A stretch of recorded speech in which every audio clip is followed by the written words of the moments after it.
आज के इस कॉम्पिटिटिव वर्ल्ड में अगर हमें सक्सेसफुल होना है तो सबसे ज्यादा जरूरत है आज हमें हमारे माइंड के सही डायरेक्शन में चलने की, यानी कि अपने मेमोरी को शार्प करने की और उसको उस डायरेक्शन में ले जाने की जहां हमें सक्सेस मिल सके।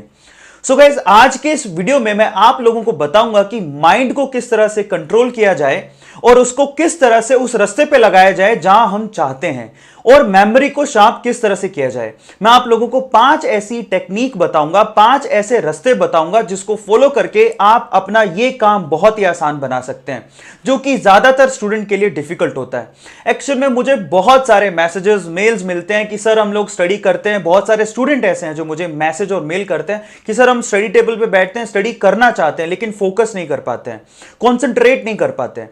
वो क्यों नहीं कर पाते हैं, उसके और करने के तरीके क्या हैं, वो सब मैं आप लोगों को बताऊंगा। और बहुत बहुत ही सिंपल 5 तरीके हैं जिसको अगर आप फॉलो करेंगे तो डेफिनेटली आपके ये जो प्रॉब्लम्स हैं वो दूर हो जाएंगे। सो वीडियो को बहुत ध्यान से देखिएगा। सो चलिएगा इस वीडियो को शुरू करते हैं। सबसे पहला तरीका, लेकिन तरीकों पे जाने से पहले सबसे पहले मैं आपसे यह चीज कहूंगा कि जो चीज आप पाना चाहते हैं जिंदगी में वो आपके लिए उतनी ही जरूरी होनी चाहिए जितनी की जरूरी आपके लिए सांस लेना है।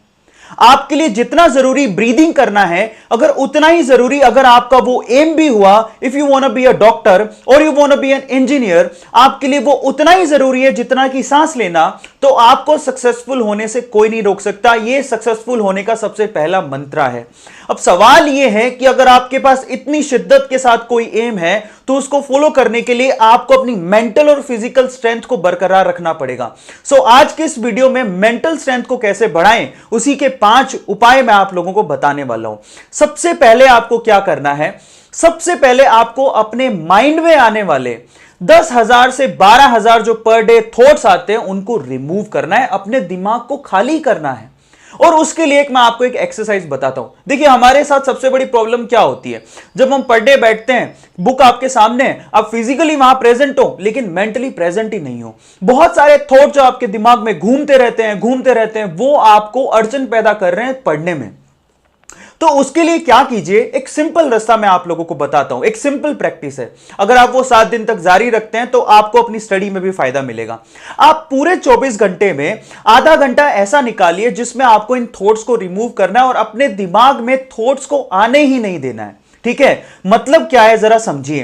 पूरे दिन में सुबह का जो टाइम होता है वो सबसे अच्छा होता है। आप मॉर्निंग वॉक पर निकलिए। ज्यादातर क्या होता है, जो मॉर्निंग वॉक पे जाते हैं ना, उनका अपने रास्ते और रास्ते में आने वाली चीजों पे ध्यान ही नहीं होता है। हमारा ध्यान कहां होता है, घर पे क्या चीज रह गई, दोस्त की पार्टी में क्या हुआ था, लास्ट नाइट क्या हुआ था, कल मैं क्या कर रहा था, परसों क्या करूंगा, आगे आने वाले टाइम में क्या करूंगा। प्लानिंग, कल का प्लान, परसों का प्लान, ऐसे करके सारा समय निकल जाता है रास्ते में और हमारा ध्यान ही नहीं जाता कि हम जिस रास्ते पे चल रहे हैं, आजू बाजू आमने सामने क्या आ रहा है, क्या है हमारे सामने, उसको विजुअलाइज ही नहीं कर पाते। उन थॉट्स को कम करना है। आप सुबह जब वॉक पे निकले तो आप क्या कीजिए, आपके सामने जो चीजें प्रेजेंट हैं, जो सामने चीजें आ रही हैं, उनको ध्यान से देखिए, उन पे फोकस कीजिए। सड़क पे ध्यान दीजिए, ग्रीनरी पे ध्यान दीजिए, व्हीकल जा रहे हैं उन पे ध्यान दीजिए, लोगों पे ध्यान दीजिए, कॉन्सेंट्रेट करिए और कोशिश करिए उनको मेमोराइज करने की। प्रेजेंट टाइम में अगर आप जीना सीख गए तो वो थॉट्स ऑटोमेटिकली धीरे धीरे करके रिमूव हो जाएंगे। आधा घंटा ऐसा निकालिए अपने पूरे दिन में जिसमें आपको ऐसे थॉट अपने दिमाग में आने ही नहीं देने हैं जो कि अनरियलिस्टिक है, मतलब ऐसे जो कि रियली आपको दिखाई नहीं दे रहे हैं। ये बहुत ज्यादा इंपॉर्टेंट स्टेप है जो आपको अपनी मेमोरी को शार्प करने के लिए जरूरी है। अब इसका फायदा क्या होगा, अगर आप प्रेजेंट टाइम में प्रेजेंट चीज को देखते हुए वहां पे कंसंट्रेट कर पा रहे हैं तो जब आप स्टडी टेबल पे बैठेंगे, आपके सामने आपकी बुक होगी, तो आप अपने टॉपिक पे भी कंप्लीटली फोकस कर पाएंगे, एटलीस्ट हाफ एन आवर। आप जितना प्रैक्टिस करेंगे सुबह आधे घंटे कि मेरे पास, मेरे दिमाग में अनरियलिस्टिक थॉट आए ही नहीं, ऐसे थॉट जो मेरे सामने हैं आए ही नहीं, तो वो जो प्रैक्टिस है आपको आपकी स्टडी टेबल पे भी काम देगी। तो सुबह सुबह जाएं मॉर्निंग वॉक पे, जो एक्स्ट्रा थॉट्स है उनको आने ही नहीं देना है और आपको क्या करना है, आपके सामने आने वाली हर एक चीज को फोकस करना है। तो ये सबसे पहला प्रैक्टिस काम करना है। दूसरे काम पर चलते हैं। देखिए सेकंड काम क्या है, देखिए पढ़ाई करना एक ऐसा काम है बेसिकली, ठीक है, जो थोड़ा बोरियत सा महसूस कराता है, ठीक है। उसके बजाय हमें खाना खाना ज्यादा अच्छा लगता है, मूवी देखना ज्यादा अच्छा लगता है, वो ऐसे काम है जिसमें हमें एंटरटेनमेंट मिलता है, तो ऐसे काम को करना हमें ज्यादा अच्छा लगता है। तो और स्टडी का जो काम है बेसिकली वो उन कामों से तो नीचे आता है, इसलिए ज्यादातर लोग स्टडी पे फोकस नहीं कर पाते। तो मैं आपसे क्या कहूंगा, दिन में एक ऐसा वक्त निकालिए जब आप स्टडी टेबल पे बैठ रहे हैं पढ़ने के लिए, तो आप अपने जो काम आपको पसंद है, ठीक है, जो आपके दिमाग में उस टाइम पे आपको लगता है आ सकते हैं, उनको निपटा लीजिए। आप स्टडी टेबल पे तब बैठे जब आपके वो सारे शौक पूरे हो जाए। मैं आपसे बहुत ही फ्रीक्वेंटली बात बोल रहा हूं, इसलिए नाइट का जो टाइम होता है स्पेशली 9 to 12, 9 बजे से लेके 12 बजे तक, जिसमें मुझे लगता है कि आपको ना घर से बाहर जाने की जरूरत पड़ती है, ना दोस्तों से मिलने की जरूरत पड़ती है। 9 to 12 का जो टाइम होता है, basically 8 to 12 is very good time. वो 4 घंटे आपको कंप्लीटली आपको फेवर कर सकते हैं, जिसमें मुझे लगता है खाना वाना खा के घूम के 8 से 8:30 बजे तक बैठ के 12 बजे तक आपको पढ़ाई करनी है। उसके लेट नाइट स्टडी करने की आपको जरूरत नहीं है। 12 बजे तक पढ़ के उसके बाद आप आराम से रिवीजन करके सो सकते हैं। उससे पहले तक अपने सारे छोटे मोटे काम निपटा लीजिए जो आपके दिमाग में आ रहे हैं, जैसे कि खाना खाना, सॉन्ग सुनना, दोस्त से मिलना, वो निपटा लीजिए, जिससे वो दिमाग में आए ही नहीं। रिलैक्स होके बैठेंगे तो स्टडी करने में ज्यादा मजा आता है। तो अपने जो ऐसे काम जो आपके दिमाग को डाइवर्ट कर सकते हैं बेसिकली, उनको निपटा लीजिए। दूसरा सबसे इंपॉर्टेंट काम आपको यह करना है। और तीसरा सबसे इंपॉर्टेंट काम क्या करना है, आपको स्टडी स्लैब्स में करनी चाहिए।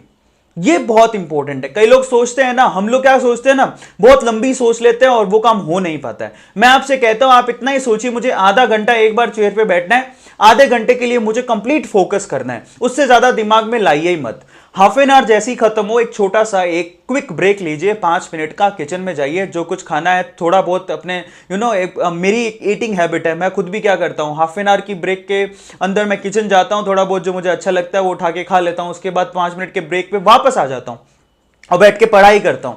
सो आप उसको स्लैब वाइज कीजिए। ऐसा मत सोचिए मुझे अब 3 घंटे इस चेयर पे बैठना है, मुझे बैठे ही रहना है। ऐसे क्या है, बोरियत महसूस होती है, दिमाग को लगता है यार 3 घंटे का फालतू काम आ रहा है, वो कंप्लीटली फोकस नहीं कर पाएगा। आधे आधे घंटे के स्लैब में आपका दिमाग जो है ना कंप्लीटली हाफ एन आवर के लिए फोकस करेगा, क्योंकि आपने सुबह भी उसकी प्रैक्टिस की है कि हाफ एन आवर आपने उन चीजों को फोकस किया जो आपके सामने थी। तो स्लैब में पढ़िए और स्लैब में ब्रेक भी लीजिए। हाफ एन आवर के बाद 5 मिनट का ब्रेक के बाद फिर आप वापस आके बैठिए और फिर से उसको पढ़ाई करिए। सो ये तीसरा स्टेप है जो आपको करना है, ठीक है, स्लैब्स में पढ़ाई करें। That is so much important. अब चलते हैं चौथी सबसे इंपॉर्टेंट चीज पर, और वो क्या है, कॉन्सेप्ट को विजुअलाइज कीजिए, रट्टाफिकेशन को बंद कर दीजिए। मैंने बहुत ऐसे स्टूडेंट देखे हैं जिनको जब हम डेफिनेशन लिखा रहे होते तो वो डेफिनेशन को रट्टा मारने लगते हैं बजाय समझने के। आप जितना चीजों को विजुअलाइज करोगे, अपनी लाइफ से जोड़ के देखोगे, उतना ही चीजें ज्यादा समझ में आते हैं। इवन साइंटिफिक जितनी भी चीजें हैं वो आपकी लाइफ से रिलेटेड हैं। अगर आपके सामने कोई नई चीज आ रही है तो उसको अपनी लाइफ से रिलेट करके देखिए, उसको विजुअलाइज करने की कोशिश करिए।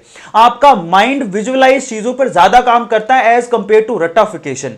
तो आप रट्टा मत मारिए, that is so much important. मैं एक सिंपल सा एग्जांपल देता हूं आपको। एक्चुअली एक बार एक टीचर ने असैसिनेशन की स्पेलिंग कही किसी स्टूडेंट को कि आप बताइए कि असैसिनेशन का स्पेलिंग क्या है। तो एक्चुअल में क्या हुआ, बच्चे उसको बता नहीं पाए। असैसिनेशन का स्पेलिंग थोड़ा बड़ा है, बच्चे उसको विजुअलाइज नहीं कर पाए। लिख भी दिया तो भी लिखने के बाद भी उनको याद नहीं हुआ। तो फिर हमारे जो सर थे जिन्होंने भी एग्जाम्पल दिया, उन्होंने एक सिंपल सा ट्रिक बताया। What he was saying is, गधे के ऊपर गधा, गधे के ऊपर मैं और मेरे ऊपर पूरा देश, तो उन्होंने जो भी एग्जाम्पल बताया, एवरीबॉडी वो शॉक्ड कि इससे कैसे याद होगा। तो एक्चुअल में गधे के ऊपर गधा का मतलब क्या है, that is S plus S then I and then nation. गधे के ऊपर गधा, एस प्लस आई, गधे के ऊपर गधा, गधे के ऊपर मैं, S plus I plus nation, that is assassination. अब ऐसे करके जब टीचर ने विजुअलाइज कराया तो उनको सभी बच्चों को क्विकली याद हो गई असैसिनेशन की।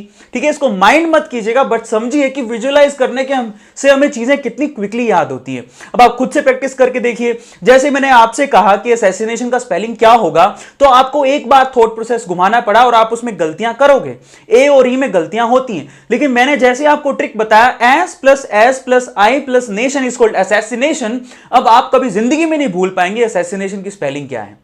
बस यही ट्रिक है।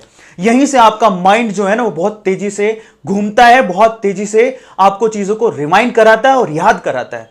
अगर आप ये छोटी छोटी ट्रिक सीख गए, विजुअलाइज करना सीख गए, तो आपकी मेमोरी को शार्प होने में वक्त नहीं लगेगा। विजुअलाइज करें बजाय रट्टा मारने के, और जितने ज्यादा कॉन्सेप्ट को आप समझ पाएंगे उतने ही ज्यादा साइंस में आप आगे बढ़ेंगे। और last but not the least, most important पांचवा स्टेप क्या है? डीप ब्रीदिंग करना। That is so much important. जब हाफ एन आवर का ब्रेक ले रहे हैं तो उस 5 मिनट में आपको सिर्फ खाने के लिए किचन में नहीं जाना है, आपको कम से कम 7 से 8 बार डीप ब्रीदिंग करनी है, लाइक दिस। डीप ब्रीदिंग करनी है। आप डीप ब्रीदिंग के भी तरीके हैं। इसमें जब आप सांस ले रहे हैं उसके बाद कुछ पल रुकिए, उसके बाद फिर सांस को छोड़िए। इससे होता कुछ यूं है कि आपके माइंड में कंप्लीटली प्रॉपर तरीके से ऑक्सीजन पहुंचता है और उसकी वजह से आपका माइंड का स्ट्रेंथ इंक्रीज होता है, कंप्लीटली उस लेवल पे पहुंच जाता है जहां से आपको थकान महसूस ही नहीं होती है। तो उसको कंप्लीट ऑक्सीजन देने के लिए जब आप हाफ एन आवर का ब्रेक ले रहे हैं तब आप बैठिए, उस 5 मिनट के ब्रेक में 7 से 8 बार डीप डीप ब्रीद करिए। That is so much important और यह आपका सक्सेस मंत्रा हो सकता है, लाइक दिस। रुक जाइए और फिर रिलीज करिए। ये 5 अगर आप महीने भर करते हैं तो मैं आपको गारंटी दे सकता हूं कि आपका मेमोरी पावर उस लेवल तक चला जाएगा जहां तक आप बहुत आसानी से किसी भी एम को अचीव कर सकते हैं, सक्सेसफुल हो सकते हैं गाइस। सो गाइस चलिए अगली वीडियो में मिलते हैं। इसी तरह के टिप्स ट्रिक्स को अगर आप जानना चाहते हैं और इतनी वंडरफुल इंफॉर्मेशन अगर आप पाना चाहते हैं तो चैनल को सब्सक्राइब करें। केमिस्ट्री के साथ साथ मोटिवेशनल वीडियोस चलती रहती हैं। सो आज सुपर संडे होने वाला है। जो लोग हमारे सब्सक्राइबर्स हैं उनको पता है कि कल मैंने अनाउंसमेंट किया था कि आज हम लोग वो नाम अनाउंस करेंगे जो वो वंडरफुल ईयर पीसेस जीते हैं। So guys wait for that video. So guys share कीजिए हमारे दोनों चैनल्स को, मेडिजी केमिस्ट्री चैनल जिसमें आपको केमिस्ट्री के वीडियोस मिलेंगे, ए स्क्वायर व्लॉग्स जिसमें आप मेरी पर्सनल चीजें और मोटिवेशनल वीडियोस आप देख सकते हैं। उन दोनों चैनल के जो लिंक हैं वो डिस्क्रिप्शन बॉक्स में गिवन है। इसके अलावा आप मेरी निजी जिंदगी के साथ भी जुड़ सकते हैं। इंस्टाग्राम पे मैंने जो प्रोफाइल है उसको मैंने पब्लिक कर दिया है, उसका भी लिंक डिस्क्रिप्शन बॉक्स में गिवन है। So guys stay tuned with us till then, thank you so much, thanks a lot.